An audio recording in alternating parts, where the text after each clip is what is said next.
For more on the upcoming hearing, we turn to a member of the January 6th Select Committee. Congresswoman Elaine Luria of Virginia is co-leading the presentation tonight, and she joins me now from the Capitol. Congresswoman Luria, thank you so much for being here. The committee is saying that tonight we're going to learn more about what former President Trump did and did not do on January 6th. What new will we learn tonight? Well, we're going to paint a very clear picture, a minute by minute almost, detailed picture of what happened between the time he stepped off the stage at the Ellipse. And as a reminder, he had just given a speech, a rallying cry to this mob that he had assembled in Washington. And he led them to believe that he was going to join them in marching to the Capitol. And then he went back to the White House.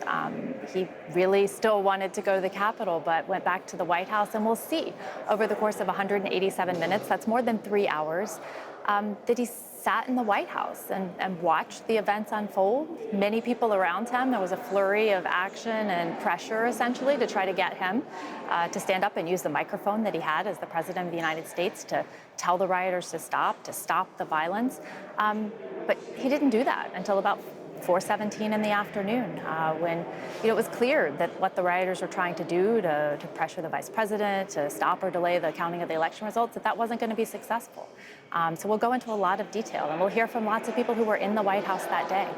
Do you know for a fact that former President Trump could have stopped the rioters from that attack, could have called it off? Well, what I'll tell you, and we heard from Mr. Ayers last week as a witness, and he said when he got a message from the president, essentially that 4:17 speech, which it was not a very forceful message to stop, people watched and they listened, and he said he himself and other people he was there with, who they'd been called here by Trump, President Trump said, go home in peace. He also gave, a rather disconcerting message of love and commiseration with them, but they said it's time to go and leave. So the president, the Oval Office is very close to a camera that's live 24/7. As the president of the United States, he has the opportunity to stand up with a microphone to the nation and tell not only the people at the Capitol, but the whole country that the violence was unacceptable. As you mentioned, it does appear the former president wanted to go to the Capitol, couldn't do that. You've been trying to get those text messages between members of the Secret Service on that day. They've said that they were in the process of changing over to a new system. They've all been wiped. Do you think you're going to get them, or any significant portion of them? That's yet to be determined. This is something that is of great interest to the committee. We issued a subpoena with a quick turnaround time frame to ask the Secret Service to provide us that information, and we're going to continue to try to get to the bottom of this. I mean, at least to me, it's not satisfying for them to just say, we can't locate them. There are a lot of technical experts out there, who are able to relocate data, and we will continue to pursue this. I want to ask you about a poll that the NewsHour did in coordination with NPR and Marist College.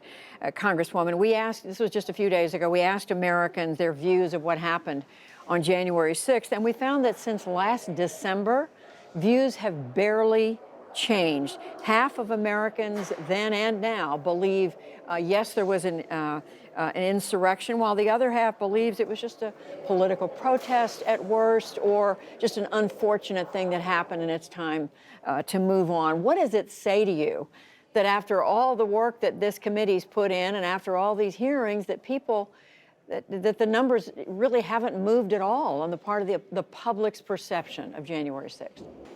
I can speak anecdotally to those conversations that I have with people across my district when I'm out and about talking to constituents. They tell me, they said, I knew it was bad, but I didn't quite understand how all of the pieces fit together. So I've heard over and over again for people who've been, watching the work of the committee, that this has made them, understand more clearly. It brought all of the pieces into focus about how this was a deliberate multi-step plan to apply pressure on the vice president, fake electors, assembling the mob, and then today we'll talk about the actual events of the day of January 6th. So I hope that anyone out there watching who has any doubt or question in their mind, that they'll listen and hear the facts.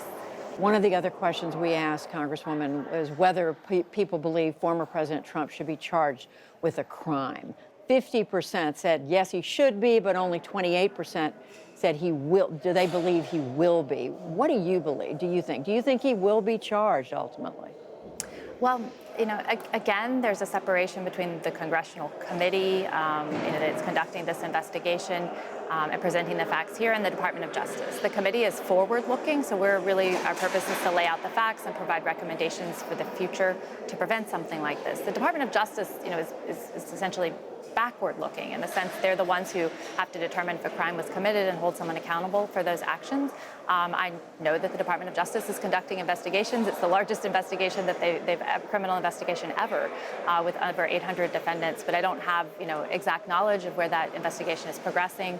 It's gone from individuals who were located at the Capitol that trespass, violence, different crimes like that, to a level of seditious conspiracy, which is a very serious crime, very rarely prosecuted within our country. And so I see that they're ratcheting up their efforts. Would I like them to go more quickly so that we can understand where this will ultimately go? Yes, but I do understand the magnitude of it, and I know that they're listening to the work of the committee as well. Judges who've made rulings recently with regards to January 6th defendants have actually used information that we've presented as a committee in those findings. Representative Elaine Luria, who will be co-leading the questioning tonight. Congresswoman, thank you tonight. We'll be watching. Thank you.